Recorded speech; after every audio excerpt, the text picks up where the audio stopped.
ಓಂ ಶಾಂತಿ ವೀಕ್ಷಕರೇ, ಗುರುಮಕ್ಕಳೇ, ಭಕ್ತರೇ, ಮಿತ್ರರೇ, ನಿಮ್ಮೆಲ್ಲರೂ ಒಳ್ಳೆಯದಾಗಲಿ. ಒಂಟಿ ಕಣ್ಣಿನ ಅಥವಾ ಏಕಾಕ್ಷಿ ಅಥವಾ ಕಾಡು ತೆಂಗಿನಕಾಯಿ ಲಕ್ಷ್ಮೀ ವಶೀಕರಣಕ್ಕೆ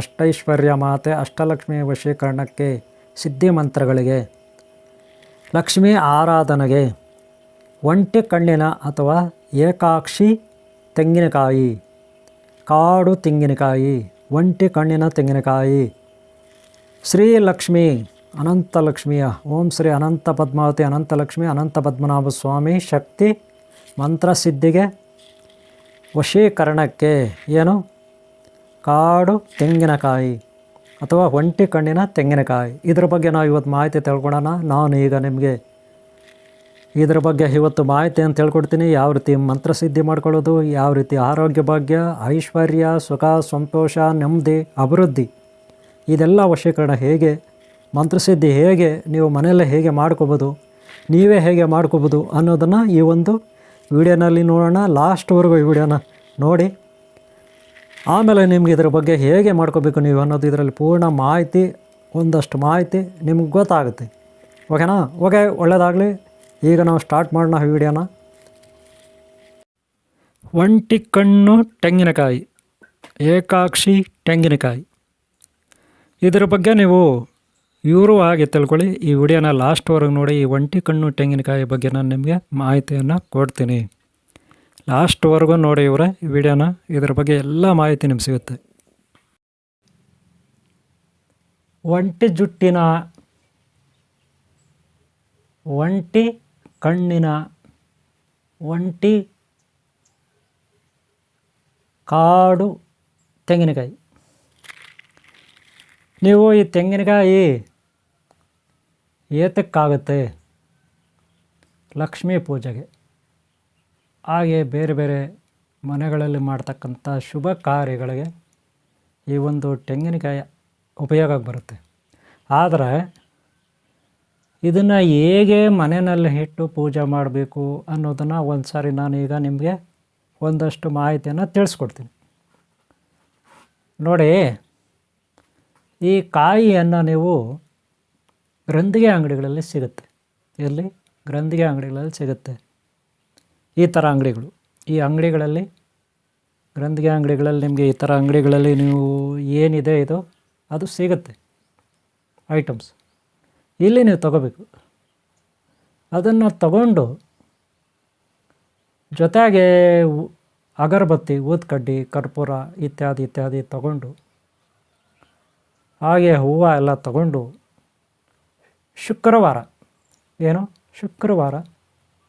ಮನೆಯಲ್ಲಿ ಲಕ್ಷ್ಮಿ ಏನು ಮಹಾಲಕ್ಷ್ಮಿ ಇದ್ದಾಳೆ, ಆಕೆ ಏನು ನಿಮ್ಮ ಮನೇಲಿ ಫೋಟೋ ಇರುತ್ತೆ, ವಿಗ್ರಹ ಇರುತ್ತೆ, ಅಥವಾ ಅದರದ್ದೊಂದು ಮುಖವಾಡ ಇರುತ್ತೆ, ಅದನ್ನು ದೇವ್ರ ಮನೆಯಲ್ಲಿ ನೀವು ಇಟ್ಟು ಈ ಒಂದು ಕಾಯಿಯನ್ನು ಕೇಸರಿ ಬಟ್ಟೆ ಅಥವಾ ಕೆಂಪು ಕಲ್ಲರ್ ಬಟ್ಟೆ, ಅದನ್ನು ಒಂದು ತಟ್ಟೆ, ಪೂಜೆ ತಟ್ಟೆ ಅಂತೀರ ನೀವು, ಪೂಜೆ ತಟ್ಟೆ, ಆ ಪೂಜೆ ತಟ್ಟೆನಲ್ಲಿ ಇಟ್ಟು, ಕೆಂಪು ಕಲರ್ ಬಟ್ಟೆಯನ್ನು ಇಟ್ಟು, ಆ ತಟ್ಟೆನಲ್ಲಿ ಈ ತೆಂಗಿನಕಾಯಿಗೆ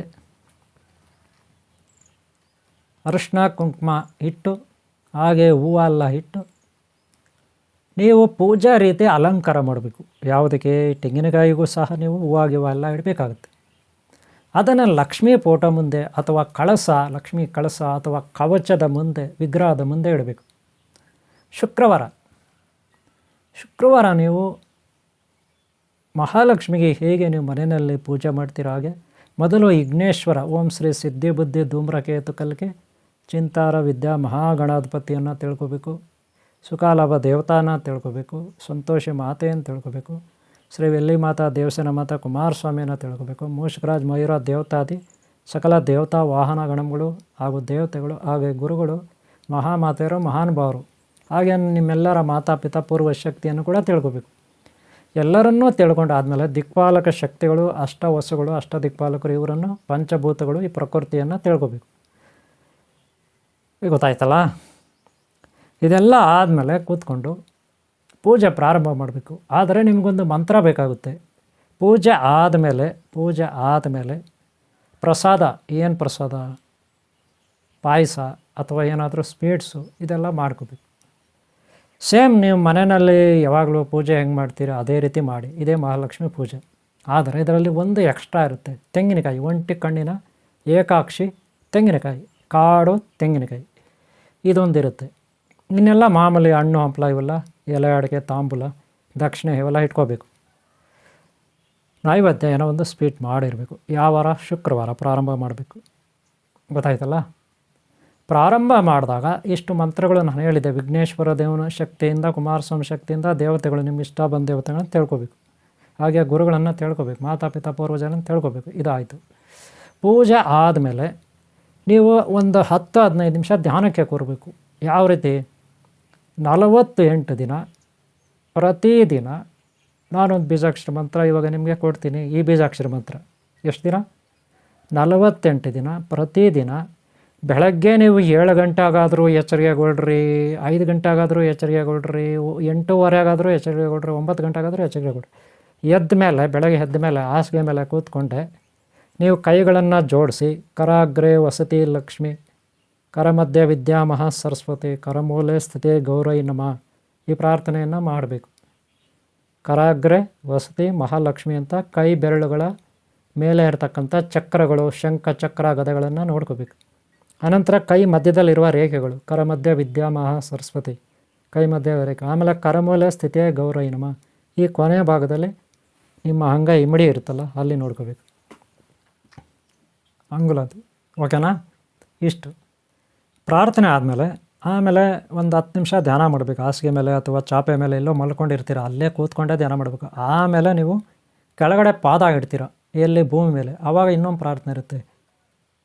ಸಮುದ್ರ ವಸನೇ ದೇವಿ ಪರ್ವತಸ್ತನ ಮಂಡಲೆ ಶ್ರೀ ವಿಷ್ಣು ಪತ್ನಿ ನಮಸ್ತುಭ್ಯಂ ಪಾದಸ್ಪರ್ಶಂ ಕ್ಷಮಸ್ಸಮೆ ಅಂತ ಭೂದೇವಿ ಪ್ರಾರ್ಥನೆ ಮಾಡಿ ಕಾಲುಗಳನ್ನು ಹಿಡಬೇಕು. ಏನು ಹೇಳಿದೆ? ಸಮುದ್ರ ವಸನ ದೇವಿ ಪರ್ವತ ಸ್ತನ ಮಂಡಲೆ ಶ್ರೀ ವಿಷ್ಣು ಪತ್ನಿ ನಮಸ್ತುಭ್ಯಂ ಪಾದಸ್ಪರ್ಶಂ ಕ್ಷಮಸ್ಸಮೆ ಈ ರೀತಿ ಒಂದು ಮಂತ್ರ ಭೂದೇವಿದು. ಪಾದಗಳನ್ನು ಇಟ್ಟು ಆಮೇಲೆ ದೇವ್ರ ಮನೆ ಇರುತ್ತೆ, ಅಲ್ಲಿ ಹೋಗಬೇಕು. ಒಂದು ಪ್ರಾರ್ಥನೆಯಲ್ಲಿ ಶ್ರೀ ಹರಿ ಸರ್ವೋತ್ತಮ ವಾಯು ಜೀವೋತ್ತಮ ಪಂಚತತ್ವ ತಾರತಮ್ಯ ಭೇದ ಜಗತ್ ಸತ್ಯ ಅಲ್ಲಿ ಒಂದು ಪ್ರಾರ್ಥನೆನ ನೀವು ಮಾಡಿಬಿಟ್ಟು ಆಮೇಲೆ ಆಚೆ ಕಡೆ ಹೋಗ್ಬೇಕು. ಆಚೆ ಕಡೆಗೆ ಸೂರ್ಯ ನಮಸ್ಕಾರ ಮಾಡಬೇಕು, ಸೂರ್ಯ ಭಗವಾನಿಗೆ. ಸಪ್ತಾಶ್ವರಥಮಾರೂಢಂ ಪ್ರಚಂಡಂ ಕಶ್ಯಪಾತ್ಮಜಂ ಶ್ವೇತ ಪದ್ಮಧರಂ ದೇವಂ ತಂ ಸೂರ್ಯಂ ಪ್ರಣಮಾಮ್ಯಹಂ ಅಂತ ಹೇಳಿ ನಿಮಗೆ ನೀವು 3 ಸುತ್ತು ಹಾಕ್ಕೊಳ್ಳಿ. ನಿಮಗೆ ನೀವು 3 ಸುತ್ತು ಹಾಕ್ಕೊಳ್ಳಿ. ಆಮೇಲೆ ನೀವು ಬಾತ್ರೂಮ ಎಲ್ಲ ಹೋಗ್ತೀರಾ, ಪೇಸ್ಟ್ ಗಿಸ್ಟ್ ಮಾಡ್ತೀರಾ, ಮುಖ ತೊಳಿತೀರಾ, ಸ್ನಾನ ಮಾಡ್ತೀರಾ, ಎಲ್ಲ ಆಗುತ್ತೆ. ಆಮೇಲೆ ಪೂಜೆಗೆ ಕೂತ್ಕೊಳ್ಳಿ. ಪ್ರತಿದಿನ ನೀವು ಅಲ್ಲಿ ದೇವ್ರ ಮನೆ ಮುಂದೆ ಕೂತ್ಕೊಂಡು 10 ನಿಮಿಷ ಧ್ಯಾನ ಮಾಡಬೇಕು. ನಾನೊಂದು ಬೀಜಾಕ್ಷರ ಮಂತ್ರ ಕೊಡ್ತೀನಿ, ಮಹಾಲಕ್ಷ್ಮಿದು ನೋಡಿರಿ. ಈ ಬೀಜಾಕ್ಷರ ಮಂತ್ರವನ್ನು ನೀವು 48 ದಿನ ಪ್ರತಿದಿನ ಹೇಳ್ಕೋಬೇಕು. ಬೆಳಗ್ಗೆ ಎದ್ದಾಗ ನೀವು ದೇವ್ರ ಇದೆಲ್ಲ ಫ್ರೆಶ್ ಆಗಿ ಪೇಸ್ಟ್ ಗಿಸ್ಟ್ ಮಾಡಿ ಆಮೇಲೆ ದೇವ್ರ ಮನೆ ಹತ್ರ ಕೂತ್ಕೊಂಡು ಊದ್ಕಡ್ಡಿ ಹಚ್ಚಿ ಘಮ ಘಮ ಅನ್ಬೇಕು. ಊದ್ಕಡ್ಡಿ ಘಮ ಘಮ ಅಂತಕ್ಕಂಥ ಊದ್ಕಡ್ಡಿ ಒಂದು ಹಚ್ಚಿದ್ರೂ ಪರವಾಗಿಲ್ಲ. ಒಟ್ಟಿನಲ್ಲಿ ಮನೆಯೆಲ್ಲ ಸೆಂಟ್ ಇರಬೇಕು, ಅಕ್ಕಪಕ್ಕ ಮನೆಗೆಲ್ಲ ಸೆಂಟ್ ಹೋಗ್ಬೇಕು, ಗಂಧದ ವಾಸನೆ, ಸುಗಂಧದ ವಾಸನೆ. ಆ ಥರ ಕಡ್ಡಿ ತಗೊಂಡು ಹಚ್ಚಬೇಕು. ಕೂತ್ಕೋಬೇಕು 10 ನಿಮಿಷ. ನಾನೇನು ಬೀಜಾಕ್ಷರ ಮಂತ್ರ ಕೊಟ್ಟಿದ್ದೀನಿ ಈಗ, ಇದನ್ನು ನೀವು ಒಂದು ಸಾರಿ ಕೂತ್ಕೊಂಡ್ರೆ 10 ನಿಮಿಷ ಕೂತ್ಕೋಬೇಕು. 10 ನಿಮಿಷ ಇದನ್ನು ಹೇಳ್ಕೋಬೇಕು. ನೀವು ಮೊಬೈಲಲ್ಲಿ ಕೊಳ್ಳಿಲ್ಲ, ಬರ್ಕೊಳ್ಳಿ, ನಿಮ್ಮಿಷ್ಟ ಬೀಜಾಕ್ಷರ ಮಂತ್ರನ ಹೇಳ್ಕೋಬೇಕು. 10 ನಿಮಿಷ ಕದಲಬಾರ್ದು, ಸ್ಟ್ರೈಟಾಗಿ ಕೂತ್ಕೋಬೇಕು. ಸ್ಟ್ರೈಟಾಗಿ ಕಣ್ಣು ಮುಚ್ಚಿ ಕೂತ್ಕೊಂಡು ಹೇಳ್ಕೊಬೋದು. ಅಥವಾ ಕಣ್ಣು ನಿಮಗೆ ಬಾಯಾರ್ಟ ಆದಮೇಲೆ ಮಂತ್ರ ಅಲ್ಲಿವರೆಗೂ ನೋಡ್ಕೊಂಡು ಹೇಳ್ಕೊಳ್ಳಿ. ಆಮೇಲೆ ದೇವಿನೂ ನೋಡ್ಕೊಳ್ಳಿ. ಅಲ್ಲೇನು ಫೋಟೋ ಇರುತ್ತೆ, ಫೋಟೋನಲ್ಲಿ ಓಂ ಶ್ರೀ ಅನಂತ ಪದ್ಮಾವತಿ ಅನಂತ ಲಕ್ಷ್ಮಿ ಅನಂತ ಪದ್ಮನಾಭ ಸ್ವಾಮಿ ಫೋಟೋ ಇಟ್ಕೊಳ್ಳಿ, ಅದನ್ನು ನೋಡ್ಕೊಳ್ಳಿ. ಈ ಮಂತ್ರವನ್ನು ಮೊಬೈಲಲ್ಲಾದರೂ ಸರಿ, ನೋಟ್ಬುಕ್ಕಲ್ಲಾದರೂ ಸರಿ ಬರ್ಕೊಂಡು ಹೇಳ್ಕೊಳ್ಳಿ. ಎಷ್ಟು ಸಾರಿ? 1 ಸಾರಿ ಕೂತ್ಕೊಂಡ್ರೆ 250 ಸಾರಿ, ಅಂದರೆ 10 ನಿಮಿಷ ನೀವು ಹೇಳ್ಕೊಂಡ್ರೆ 250 ಸಾರಿ ಆಗುತ್ತೆ. ಒಂದು ದಿನಕ್ಕೆ 5 ಸಾರಿ ಕೂತ್ಕೋಬೇಕು. ಈ ರೀತಿ ಯಾವಾಗ ನಿಮಗೆ ಫ್ರೀ ಸಿಗುತ್ತೆ ಅವಾಗ ಒಂದು ದಿನಕ್ಕೆ 5 ಸಾರಿ. ಅದೇ ರೀತಿ 48 ದಿನ. ಪ್ರತಿ ಶುಕ್ರವಾರ ನೈವೇದ್ಯ ಸಂಜೆ ಮಾಡಿ ಇಲ್ಲ ಬೆಳಗ್ಗೆ ಮಾಡಿ, ನಿಮ್ಮಿಷ್ಟ. ಪ್ರತಿದಿನ ದೀಪ ಹಚ್ಚಬೇಕು ಸಂಜೆ. ನಿಮ್ಮಿಂದ ಹಚ್ಚೋಕ್ಕಾಗಲಿಲ್ಲ ಅಂತ ಇಟ್ಕೊಳ್ಳಿ, ವಾತಾವರಣ ನಿಮಗೆ ಅನುಕೂಲಕರವಾಗಿಲ್ಲ ಅಂತ ಇಟ್ಕೊಳ್ಳಿ, ಬೇರೆಯವ್ರ ಕೈಯಲ್ಲಿ ಹೇಳಿ ದೀಪ ಹಚ್ಚಿ ಅಂತ, ಅವ್ರು ಹಚ್ಚುತ್ತಾರೆ. ಈ ರೀತಿ 48 ದಿನ ಮಾಡಿ ಒಂದು ವ್ರತ ಕಂಪ್ಲೀಟ್ ಆಗುತ್ತೆ. ಸಿದ್ಧಿ ಸಿಗುತ್ತೆ ನಿಮಗೆ. ಮಂತ್ರ ಬೀಜಾಕ್ಷರ ಮಂತ್ರ ಸಿದ್ಧಿ ನಿಮ್ಗೆ ಆಗುತ್ತೆ. ಆಮೇಲೆ 48 ದಿನ ಆದಮೇಲೆ ನೋ ಪ್ರಾಬ್ಲಮ್. ಆಮೇಲೆ ಏನು ಬೇಕಿಲ್ಲ. ಪ್ರತಿ ವಾರ ನೀವೇನು ನೈವೇದ್ಯ ಮಾಡಬೇಕಾಗಿಲ್ಲ, ಮಾಡಿದರೂ ಪರವಾಗಿಲ್ಲ. ದಿನ ನೀವು 5 ಸಾರಿ ಏನು ಧ್ಯಾನಕ್ಕೆ ಕೂತ್ಕೋಬೇಕಾಗಿಲ್ಲ, ಕೂತ್ಕೊಂಡ್ರೂ ಪರವಾಗಿಲ್ಲ. ಆದರೆ ನಿಮಗೆ ಸಿದ್ಧಿ ಆಗುತ್ತೆ. ಏನು ಏಕಾಕ್ಷಿ ತೆಂಗಿನಕಾಯಿ, ಒಂಟಿ ಕಣ್ಣಿನ ತೆಂಗಿನಕಾಯಿ, ಕಾಡು ತೆಂಗಿನಕಾಯಿ ಸಿದ್ಧಿ, ಮಹಾಲಕ್ಷ್ಮಿ ಸಿದ್ಧಿ, ಶ್ರೀಚಕ್ರ ಅಥವಾ ಶ್ರೀ ಜಗನ್ಮಾತೆ ಆದಿಶಕ್ತಿ ಪರಾಶಕ್ತಿ ಶಕ್ತಿ. ಗೊತ್ತಾಯ್ತಲ್ಲ? ಈ ರೀತಿ ಪೂಜೆ ನೀವು ಮಾಡಿದ್ರಿಂದ ಇಷ್ಟು ದಿನ ನಿಮಗೆ ಸಿದ್ಧಿ ಆಗಿರುತ್ತೆ. ಆಮೇಲೆ ಅದು ಕೇವಲ 108 ಸಾರಿ ಹೇಳಿ ಸಾಕು. ಆ ಕಾಯಿಯನ್ನು ನೀವು ಒಂದು ಕೆಂಪು ಬಟ್ಟೆಯಲ್ಲಿ ಸುತ್ತಿ, ಅಂಗಡಿಯಿಂದ ತೊಗೊಂಡು ಬನ್ನಿ ಕಾಯಿಗಳು, ಕೆಂಪು ಬಟ್ಟೆಯಲ್ಲಿ ಸುತ್ತಿ. ಯಾರಾದರೂ ನಿಮ್ಮ ಹತ್ರ ಕಷ್ಟ ಅಂತ ಬರ್ತಾರೆ, ಅವರಿಗೆ 108 ಸಾರಿ ನೀವು ಕಣ್ಣು ಮುಚ್ಚಿ ಅದನ್ನು ಹಣೆಯಲ್ಲಿ ಇಟ್ಕೊಂಡು ಜಪ ಮಾಡಿ ಆ ಮಂತ್ರವನ್ನು 108 ಸಾರಿ ಅವ್ರಿಗೆ ಕೊಡಿ. ಅವರು ಆ ಮನೆಯಲ್ಲಿ ಅದು ದೇವ್ರ ಮನೆಯಲ್ಲಿಟ್ಟು ಅದನ್ನು ಪೂಜೆ ಮಾಡ್ಬೋದು. ಅಂಗಡಿಗಳೆಲ್ಲಾದ್ರೆ ಗಲ್ಲ ಇರುತ್ತಲ್ಲ, ಅಂಗಡಿಗಳಲ್ಲಿ ಗಲ್ಲ ಒಳಗೆ ಇಟ್ಟು ಪೂಜೆ ಮಾಡ್ಬೋದು. ಮನೆಗಳಲ್ಲಿ ಕಾಬೋರ್ಡ್ ಬೀರು ಇರುತ್ತಲ್ಲ, ಕಾಬೋರ್ಡು ಲಾಕರ್, ಹಣ ಗಿಣ ಬಂಗಾರ ಇರ್ತಾರಲ್ಲ, ಅಲ್ಲಿ ಇಟ್ಟು ಪೂಜೆ ಮಾಡ್ಬೋದು. ಇದನ್ನು ಎಲ್ಲಿ ಹಣ ಇದೆ ಮನೆಯಲ್ಲಿ, ಎಲ್ಲಿ ಒಡವೆಗಳಿದೆ, ಅಂಗಡಿನಲ್ಲಿ ಎಲ್ಲಿ ಗಲ್ಲ ಇರುತ್ತೆ ಅಲ್ಲಿ ಇಟ್ಕೋಬೇಕು. ಧನಾಕರ್ಷಣೆ, ಲಕ್ಷ್ಮಿ ಒಲಿತಾಳೆ, ಕುಬೇರ, ಅಷ್ಟೈಶ್ವರ್ಯ ಮಾತೆ ಅನ್ನೋದು ಇದರ ಸಿದ್ಧಾಂತ. ನಮ್ಮ ಸನಾತನ ಧರ್ಮದಲ್ಲಿ ಮಹಾಮಾತೆಯರು ಮಹಾನುಭಾವರು ಹಾಕಿಕೊಟ್ಟಂಥ ಮಾರ್ಗ ಇದು. ಓಂ ಶ್ರೀ ಧನ್ವಂತರಿ ದೇವ ಅಶ್ವಿನಿ ಕುಮಾರ ದೇವತೆಗಳು, ಹಾಗೆ ಪ್ರಕೃತಿ ದೇವರು ಶಾಕುಂಭರಿ, ಆ ಜಗನ್ಮಾತೆ ಆದಿಶಕ್ತಿ ಪರಾಶಕ್ತಿ ನಮಗೆ ಪರಿಚಯ ಮಾಡಿಕೊಟ್ಟಿದ್ದಾಳೆ ಈ ಒಂದು ಯಂತ್ರಗಳನ್ನು. ಈ ರೀತಿ ಒಂದು ಯಂತ್ರ ತಯಾರಾಗುತ್ತೆ. ಈ ಯಂತ್ರವನ್ನು ನಾವು ಗಲ್ಲಾನಲ್ಲಿ ಇಟ್ಕೋಬೋದು, ಮನೆಯಲ್ಲಿ ಎಲ್ಲಿ ಬಂಗಾರ ಒಡವೆ ಇರುತ್ತೆ ಅಲ್ಲಿ ಇಟ್ಕೋಬೋದು, ಲಾಕರ್ಗಳಲ್ಲಿ ಇಟ್ಕೋಬೋದು. ವಶೀಕರಣಕ್ಕೆ ಇದು ಗೊತ್ತಾಯ್ತಲ್ಲ. ಜಗನ್ಮಾತೆ ಅಭಿವೃದ್ಧಿ ಆಗಲಿಕ್ಕೆ, ಮನೆಯಲ್ಲೇ ಅಭಿವೃದ್ಧಿ ಆಗಲಿಕ್ಕೆ ಈ ಒಂದು ಒಂಟಿ ಕಣ್ಣು ತೆಂಗಿನಕಾಯಿ, ಏಕಾಕ್ಷಿ ತೆಂಗಿನಕಾಯಿ ಅಥವಾ ಕಾಡು ತೆಂಗಿನಕಾಯಿ ಅನ್ನೋ ಈ ಒಂದು ಆಧ್ಯಾತ್ಮಿಕ ಹಾಗೂ ಪಾರಮಾರ್ಥಿಕ ಹಾಗೂ ವೈದ್ಯಕೀಯ ಕಾಯಿಯನ್ನು ಆರಾಧಿಸಿ ಎಲ್ಲರೂ ಉಪಯೋಗ ಪಡ್ಕೋಬೇಕು. ಅದಕ್ಕಾಗೇ ಈ ಒಂದು ಎಪಿಸೋಡನ್ನ ನಾನು ನಿಮ್ಮ ಮುಂದೆ ಇಟ್ಟಿದ್ದೀನಿ. ನನಗೇನು ಗೊತ್ತಿದೆ ಅದು ನಿಮ್ಮೆಲ್ಲರಿಗೂ ಒಳ್ಳೆಯದಾಗಲಿ. ಈ ರೀತಿ ಮಾಡಿ. ಏನಾನ ಸಲಹೆ ಬೇಕಂದರೆ ಫೋನ್ ನಂಬರ್ ಇರುತ್ತೆ ನಂದು, ಲಾಸ್ಟಲ್ಲಿ ಫೋನ್ ನಂಬರ್ ಇರುತ್ತೆ, ನೋಡ್ಕೊಳ್ಳಿ. ಹಾಗೆ ಇಲ್ಲಿ ಆನ್ಲೈನ್ ಕ್ಲಾಸಸ್ ಇರುತ್ತೆ, ಗುರುಕುಲ ಇರುತ್ತೆ, ಕುಂಡಲಿನಿ ಸಾಧನೆ, ಸಪ್ತಚಕ್ರಗಳ ಸಾಧನೆ ಇರುತ್ತೆ, ತಾಂಡುಲ ಶಾಸ್ತ್ರ, ಜ್ಯೋತಿಷ್ಯ ಶಾಸ್ತ್ರ, ಪ್ರಶ್ನೆಶಾಸ್ತ್ರ ಇದೆಲ್ಲ ಇರುತ್ತೆ, ಕ್ಲಾಸಸ್ ಇರುತ್ತೆ. ಗುರುಗಳಿರ್ತಾರೆ ಇಲ್ಲಿ, ಅವರೆಲ್ಲ ಪಾಠ ಮಾಡ್ತಾರೆ. ಸೇರ್ಕೋಬೋದು, ಕಲಿಬೋದು. ಯಂತ್ರ, ತಂತ್ರ, ತಾಯ್ತ, ಶ್ರೀಚಕ್ರ ಇವೆಲ್ಲ ಬರೆಯೋದು ಹೇಗೆ, ಯಂತ್ರಗಳು ಬರೆಯೋದು ಹೇಗೆ, ತಾಯ್ತ ರೆಡಿ ಮಾಡೋದು ಹೇಗೆ, ಮಂತ್ರಗಳು ಹೇಗೆ, ಇವೆಲ್ಲ ಇಲ್ಲಿ ಕ್ಲಾಸಸ್ ಇರುತ್ತೆ. ಗುರುದಕ್ಷಿಣೆ ಹಾಕಿ ಸೇರ್ಕೋಬೇಕಾಗುತ್ತೆ. ಓನ್ಲಿ ವೆಜಿಟೇರಿಯನ್ ಆಗಿರಬೇಕಾಗುತ್ತೆ, ನೆನಪಿಟ್ಕೊಳ್ಳಿ. ಓಕೆನಾ? ಇಷ್ಟು ಓಕೆ. ನಿಮ್ಗೆ ಒಳ್ಳೆಯದಾಗಲಿ. ಈ ವಿಡಿಯೋ ನಿಮ್ಗೆ ಇಷ್ಟ ಆಗಿರೋ ಒಂದು ಲೈಕ್ ಮಾಡಿ. ಹಾಗೆ ಏನಾದರೂ ಯಂತ್ರ ಬೇಕು, ಒಂಟಿ ಕಣ್ಣಿನ ಯಂತ್ರ ಬೇಕು, ಏಕಾಕ್ಷಿ ಯಂತ್ರ ಬೇಕು, ಇದೆಲ್ಲ ಇನ್ನೂ ಬಲಮುರಿ ಎಡಮುರಿ ಯಂತ್ರ ಬೇಕು, ಇಲ್ಲ ತಾಯ್ತೇನೋ ಬೇಕು ಅಂದರೆ ಕಾಲ್ ಮಾಡಿ, ನಂಬರ್ ಇರುತ್ತೆ, ಕಾಲ್ ಮಾಡಿ. ನಮ್ಮಲ್ಲಿ ಗುರುಗಳಿದ್ದಾರೆ ಸಾಕಷ್ಟು, ಅವರೆಲ್ಲ ನಿಮಗೆ ಮಾಡಿಕೊಡ್ತಾರೆ. ಗೊತ್ತಾಯ್ತಲ್ಲ? ಮಾಡಿಕೊಡ್ತಾರೆ. ನಿಮ್ಮ ಕೊರಿಯರ್ನಲ್ಲಿ ನಿಮಗೆ ಮನೆಗೆ ತಲುಪಿಸ್ತಾರೆ, ಕಳಿಸ್ಕೊಡ್ತಾರೆ. ಓಕೆನಾ?